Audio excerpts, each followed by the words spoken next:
Okay, go ahead, Bill. Let's let him go. Let's talk about the Honeywell. Scott is way off base on that. We put that whole energy savings, we as a city went out and looked for a company to help us control energy costs for the next 20, 25 years. We picked Honeywell. That was the bid. That was the bid. They won the bid, sir. There was no other prices. No. They won the bid. Prices? I'm going back 3-4 years when we picked Honeywell. Right. We picked Honeywell under a state program, Energy Performance Contracting. Would you let me finish, please? You do not know what you're talking about. If we were to cut in and allow someone to bid against Honeywell at this point, one, we'd be in court. We'd have $1 million lawsuit from Honeywell versus the city. You cannot, it's unethical to interfere with a business partner. We made a 20-year commitment to Honeywell to help us control energy. They're doing a great job. Do you know this city spent 13% less on its own energy costs this year because of Honeywell? So Honeywell is getting a bad rap here, and it's unethical to even think about rebidding when you. Let's hold off on the Honeywell thing for 1 second. Hey, Rob Bovell, let me ask you a question. I had Mayor Baker on the show last week, and he said that your numbers are way off base when it comes to the vacant houses.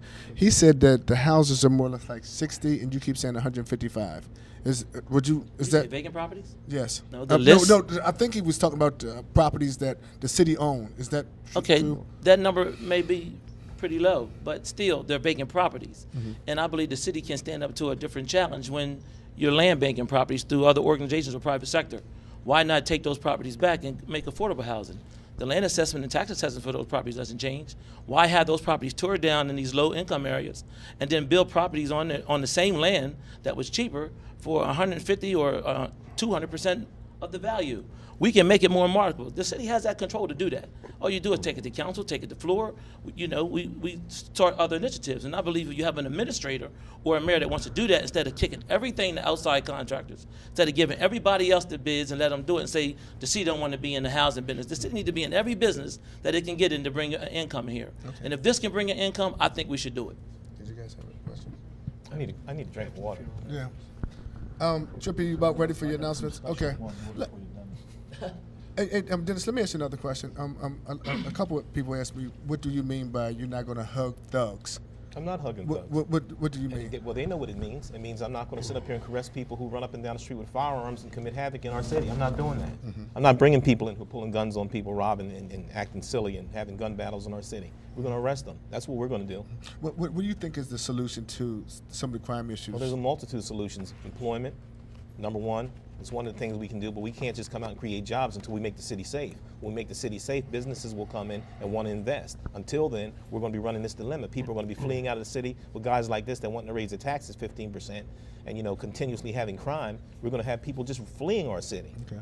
We have to stabilize this and go after violent offenders. Mm-hmm. Violent offenders are what's causing the problem in our city right now. Hugging thugs and people running around with firearms, having gun battles when grandmothers are getting off school buses, covering their children up. A young 5-year-old gets murdered in a barbershop, and you talk about hugging thugs and ACLU and all that. You worried about them? You shouldn't even be a leader. You want? Go ahead. Happy to. Mr. Williams just wants to continue with the same as what's going on right now.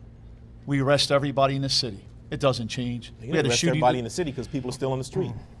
I at least have the opportunity to be able to finish my statement before you come. Again, thanks you, Mr. Baker.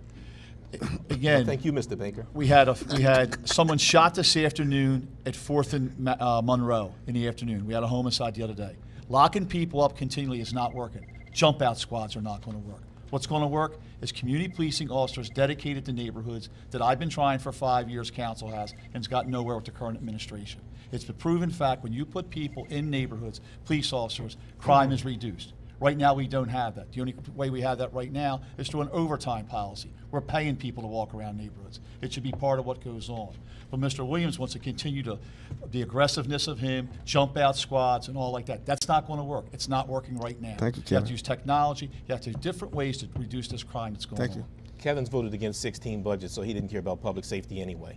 He wasn't concerned about officer salaries and city worker salaries, plus he laid firefighters and police off.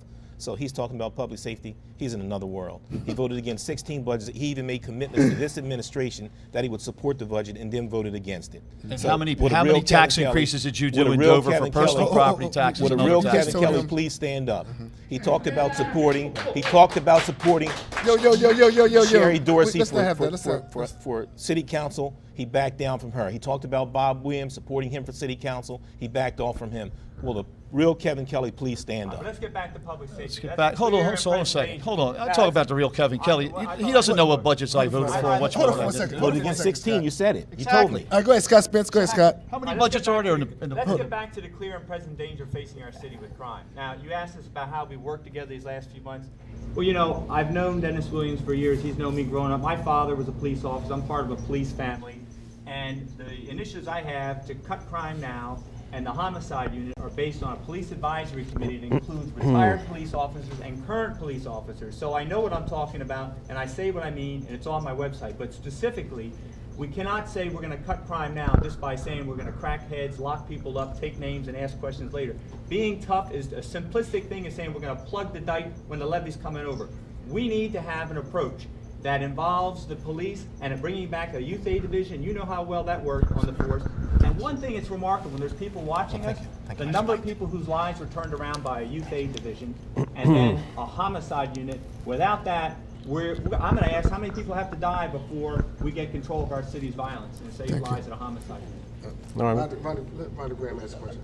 Good. Well, there are a number of things that have been done. I get accused of being a Johnny-come-lately on crime. I've been working for a number of issues over 11 years to bring down crime. We increased the numbers of police. We got the Yale model in town. We have social workers dealing with our kids in the city who are exposed to violence so that they can break the cycle. That's not a quick fix. That's trying to break the cycle for kids 10 years down the road so that they don't become what they have seen. We have gotten the neighborhood cameras. We started with about 12. There are over 85 right now around the neighborhood. The Fed Up program, I was the architect with that with the former federal prosecutor here in the city. We have put away over 165 people in the first 5 years of that program to federal pen where they're not out on the city streets, some of the worst offenders in the city. Mr. Williams talks about this get tough approach.